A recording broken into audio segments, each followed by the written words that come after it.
Assalamualaikum warahmatullahi wabarakatuh. Perkenalkan, nama saya Muhammad Omar Ghazi Manullah dari kelas KM 4608 dengan nomor induk mahasiswa 150 333 3068. Eh, Hari ini saya akan membahas tentang komunikasi antar pribadi. Kenapa saya memilih ini? Karena menurut saya komunikasi antar pribadi itu sangat penting di dunia bahkan di hidup kita malah. Jadi gitu. Oke, kita next saja.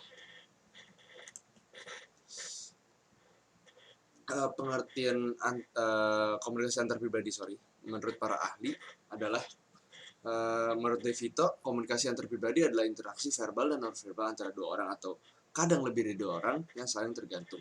Dan menurut West dan Turner adalah komunikasi antar pribadi adalah proses transaksi pesan antara orang-orang untuk menciptakan dan menjaga makna bersama. Itu. Lalu ada klasifikasi komunikasi antar pribadi, yaitu interaksi intim, percakapan sosial, interogasi, dan wawancara.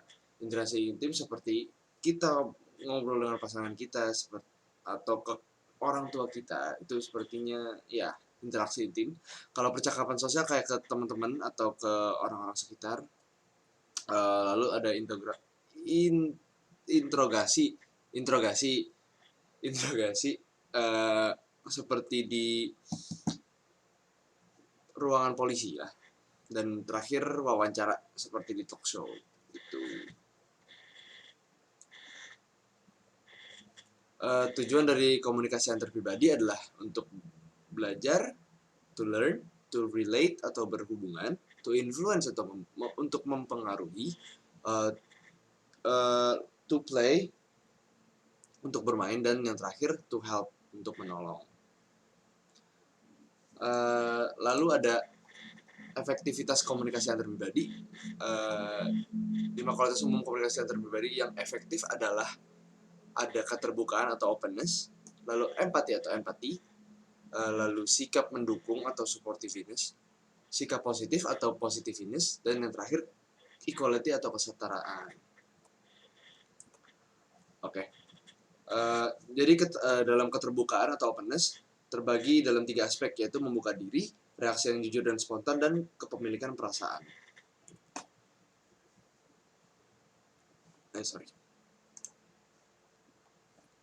Lalu ada empati. Kita bisa menunjukkan empati kita dengan cara berpikir empati dan merasakan empati. Kalau berpikir empati, kita melihat orang seperti orang yang kurang mampu di jalan, kayak pikiran kita ingin membantu. Kalau merasakan empati, misalkan kita melihat orang yang tidak mampu, kita terasa tersentuh dengan perasaan kita sendiri. Lalu ada sikap pendukung atau supportiveness. Kita bisa menunjukkan sikap mendukung kita dengan cara hindari menuduh atau menyalahkan antara ke keluarga kita atau ke teman kita.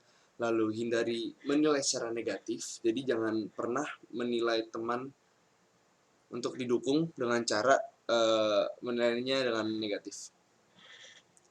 Lalu mintakan yang terakhir nih penting, mintakan pendapat orang lain. Jangan pernah hanya mengambil dari pendapat kita sendiri gitu. Karena kalau misalkan kita ngambil dari pendapat kita sendiri, orang-orang nggak tahu kalau misalkan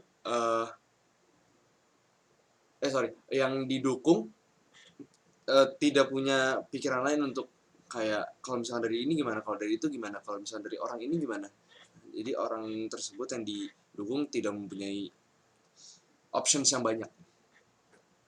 Lalu ada sikap positif atau positiveness. Kita bisa menunjukkan dengan cara ya apa saja yang penting positif, dengan cara ekspresi kita, berkomunikasi kita dengan verbal dan non verbal, berkomunikasi dengan orang lain, temukan hal-hal positif dalam diri orang lain gitu, dan pujilah secara spesifik gitu. Dan yang terakhir adalah equality atau kesetaraan. Kita bisa melihat kesetaraan kita sendiri, kesetaraan dalam komunikasi. Hindari kata seharusnya atau harus. Misalkan kita sedang contohnya sedang teman kita curhat ke kita, dan kita nih atau Anda mengasih opsi, lalu ngomongnya tuh seharusnya, harus, itu hindari kata-kata tersebut. Lalu hindari menyela pembicaraan, karena di cut omongan kita itu sangat tidak enak. Kalau di slot tidak enak, kecuali emang ada waktunya untuk menyela, dan kalau bisa ngomong maaf, kayak misalkan, maaf ya gue potong pembicaraan lu bentar, kayak gitu. Oke, lanjutnya daya tarik antar pribadi. Daya tarik ada 6, yaitu kesamaan, kedekatan atau proximitas, lalu dukungan atau reinforcement, daya tarik fisik dan kepribadian, status sosioekonomis dan pendidikan, dan saling melengkapi atau complementary. Ya. Sorry.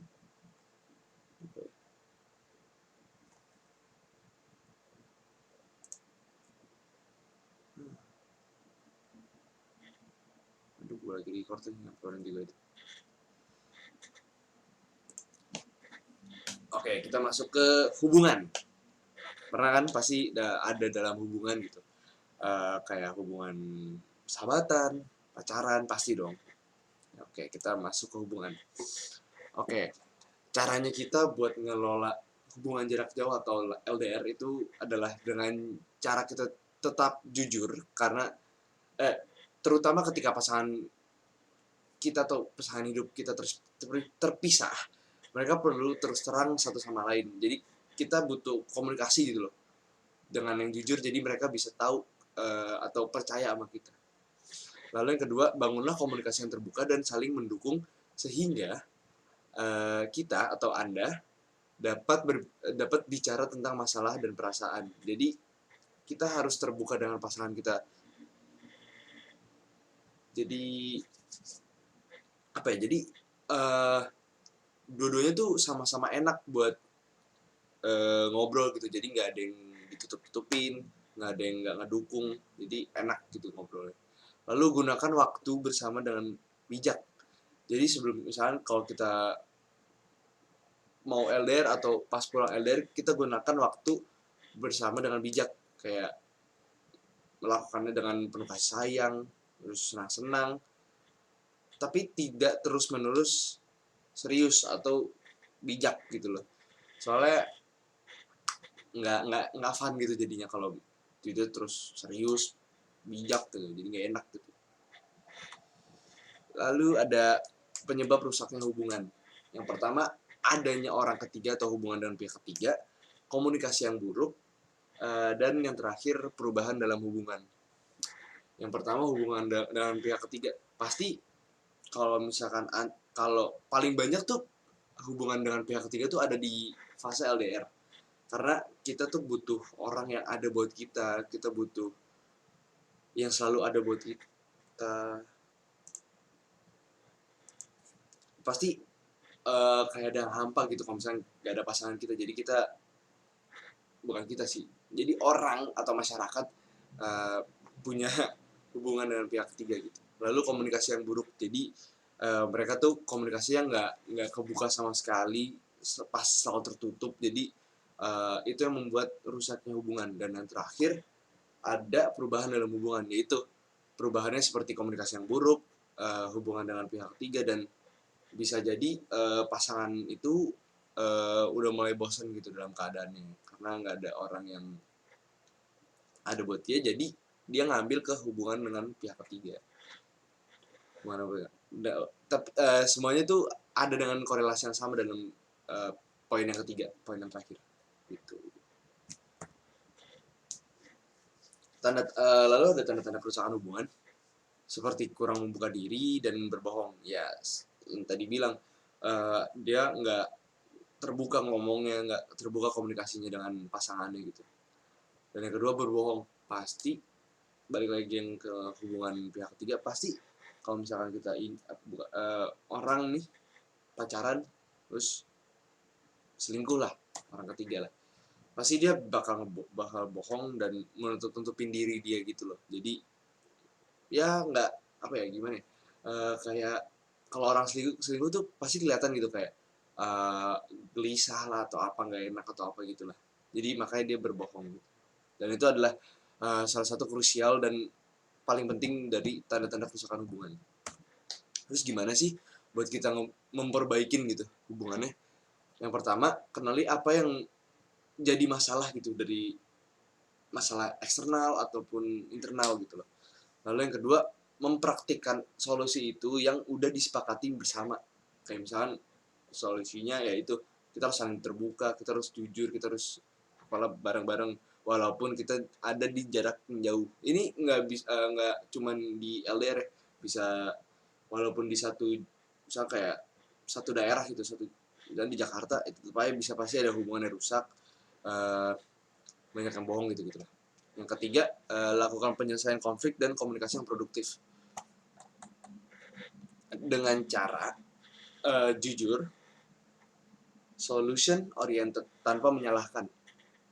Jadi kita jangan pernah buat nyalahin pasangan kita gitu loh. Kita harus jujur tapi jangan sampai menyudutkan atau menyalahkan pasangan kita gitu. Dan yang terakhir, ambillah resiko. Ambillah resiko. Resikonya ya bisa apa aja, terserah kalian.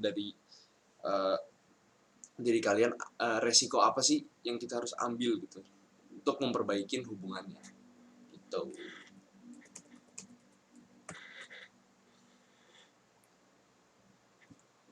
Lalu cara mengatasi, misalkan kita putus nih, cara mengatasi ini gimana sih? Yang pertama, harus ngambil waktu single. Misalkan putus di bulan Februari, nah Maretnya tuh jangan cari-cari cewek, ambillah waktu single buat ya lu waktu sendiri buat ngeluangin waktu kalian gitu loh. Jadi nggak harus mulu-mulu ke pacar, ke apa, ke itu, ke ini. Nah, jangan kayak gitu. Soalnya pasti bakal kepikiran terus gitu loh. Lalu kedua, tingkatkan rasa percaya diri. Pasti kalau orang habis putus tuh pasti agak kurang pede, kecuali emang yang misalkan dari yang pihak antar kitanya gitu atau enggak, iya dari kitanya emang harus putus, jadi emang mau nggak mau gitu, jadi kayak gitu. Lalu yang ketiga, carilah dukungan dan pertolongan seperti ke teman, keluarga, sahabat, curhat ke mereka, gimana sih nih gue mau apa, gue habis putus nih, temenin gue dong, misalnya kayak gitu. Yang terakhir tuh hindari mengulangi pola-pola yang salah, kayak masih belum move on, masih nginget-nginget, aduh dulu gue kayak gini ya, dulu gue kayak gitu ya. Anjir, gue jadi kangen nih sama uh, mantan gue. Nah, jangan kayak gitu, soalnya itu yang ngebuat uh, kalian susah move on, jadi susah buat ngatasin putusnya hubungan gitu loh. Oke, sekarang masuk ke The Rules of Love by Richard Templer. Ini masuk ya lumayan buku yang bagus saya. Oke, di tiga ini, aturan untuk menemukan cinta, hubungan, dan berpisah. Kita mulai dari menemukan cinta dulu ya. Uh, Richard Templer ngomong di bukunya, aturan untuk menemukan cinta adalah jadilah diri kita sendiri, lalu Anda nggak bakal bahagia bersama pasangan kalian atau Anda sebelum Anda bahagia sendiri. Yaitu poinnya masuk nggak sih? Pasti kalau kita masih belum antara bahagia atau belum berdamai dengan diri kita sendiri, gimana kita bahagia buat sama pasangan kita gitu loh. Dan yang terakhir, pilihlah seseorang yang bisa membuat Anda tertawa. Jadi di hubungan tuh jangan mulu-mulu kayak serius, pasti harus ada fun-nya dong, harus ada ketawanya lah. Nah, Richard Templer ngomong begitu. Lalu yang kedua ada aturan hubungan. Waktu itu ada pacaran ya. Kan tadi itu masih menemukan cinta, berarti masih PDKT lah, masih PDKT-nya. Sekarang kita udah pacarannya. Yang pertama, bersikaplah baik, pasti. Cewek tuh suka yang baik. Ini kalau menurut dari pandangan saya atau aku ya. Soalnya ya pengalaman emang cewek demen yang sikapnya baik. Saya jarang ketemu apa sih, kayak cewek yang demen sama atau pasangan saya atau mantan saya yang bad boy gitu loh, demennya sama bad boy. Terus yang kedua, bersama karena ingin, bukan karena butuh. Kita harus bersama karena emang kita emang dua-duanya ingin, bukan karena butuh. Tapi emang ada poinnya, kita harus saling membutuhkan gitu. Jadi bisa diandelin lah dua-duanya. Terus yang ketiga, jangan biarkan nih amarah kita atau Anda berlanjut sampai matahari terbenam. Misalnya kita berantem siang. Ini misalnya kan soal Richard Templer ngomongnya matahari terbenam. Misalkan kita berantemnya siang atau dari pagi.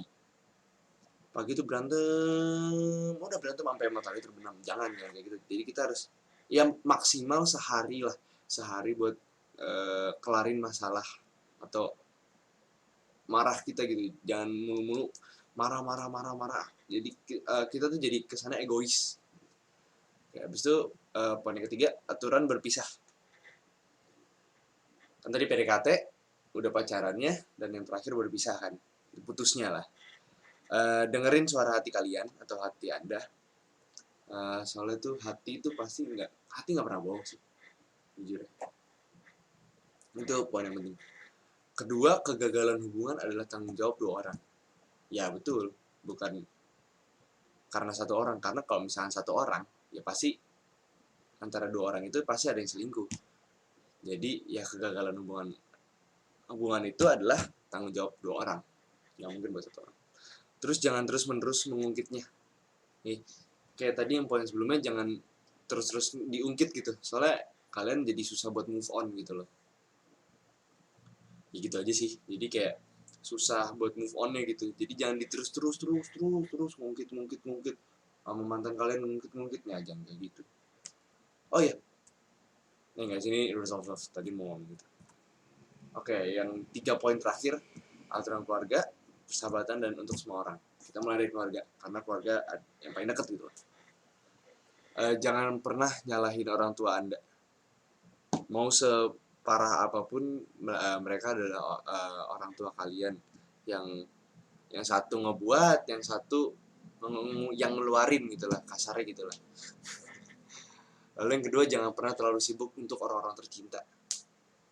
Kayak jangan sibuk banget gitu loh sama misalkan sama sahabat kalian, sama teman-teman kalian, sama pacar kalian. Tapi kalau misalkan emang orang tua kalian atau keluarga kalian fine, ya that's okay. Kan ini menurut Richard Temper kan. Tapi kalau misalkan menurut kalian ya emang fine-fine aja atau orang tua kalian bakal fine-fine aja, ya it's okay. Do it your way gitu loh. Terus yang ketiga, perlakukan mereka dengan cara yang Anda anggap benar tanpa mempedulikan perilaku mereka kepada Anda.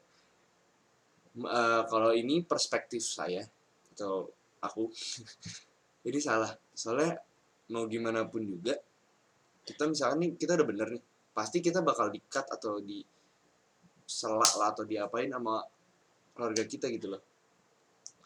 Soalnya ya kalau kita nggak peduli sama perilaku mereka, jadi kita bingung dong harus mau ngapain gitu. Oke, kita next ke aturan persahabatan. Pertama, dalam hidup tuh pasti kita harus punya teman-teman dong. Jadi ya yang menjadikan hidup kita lebih baik gitu loh, bukan jadi lebih buruk. Soalnya kalau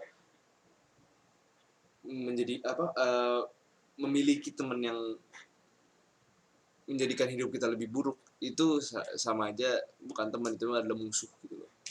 Ya kasarnya gitu sih. Terus yang kedua, jangan pernah meminjamkan uang kecuali Anda siap merelakannya. Yang menurut saya, menurut aku ini salah sih. Ya perspektif orang beda-beda, balik lagi. Tapi gimana ya? Ya kita tuh kalau misalkan kita udah sahabatan nih, udah sahabatan lama aja. Pasti kita pasti mau kayak gak enak atau apa buat nggak minjemin mereka gitu. Jadi kayak emang kalau minjemin duit ya udah, kalau urusan dibalikin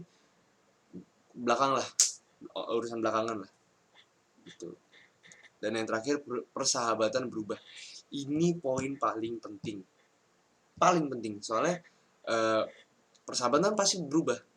Kayak misalkan kalian punya teman SD, sahabatan tuh misalnya dari SD kelas 1 sampai kelas 6 tuh sahabatan terus. SMP kalian kepisah, otomatis yang pas zaman SD itu teman-teman SD kalian lah pasti pas ya udah pada mencar-mencar kemana tuh pasti ya udah mulai berkurang lah komunikasinya. Makanya emang harus keep in touch gitu loh. Tapi emang pasti persahabatan berubah. Soalnya mereka punya lingkungan baru, punya teman baru gitu. Kayak misalkan contoh saya punya teman dari kelompok bermain sampai sekarang satu kampus gitu loh. Walaupun kita kepisah pas SMA, tapi kita masih jalan-jalan bareng, masih have fun bareng. Dan yang terakhir, aturan untuk semua orang. Rasa bersalah, yang pertama rasa bersalah itu adalah emosi yang egois gitu. Jadi kita ini poin yang salah sih menurut saya sih. Richard Thaler ngambilnya salah sih. Soalnya rasa bersalah tuh emang pasti ada, tapi bukan egois gitu loh.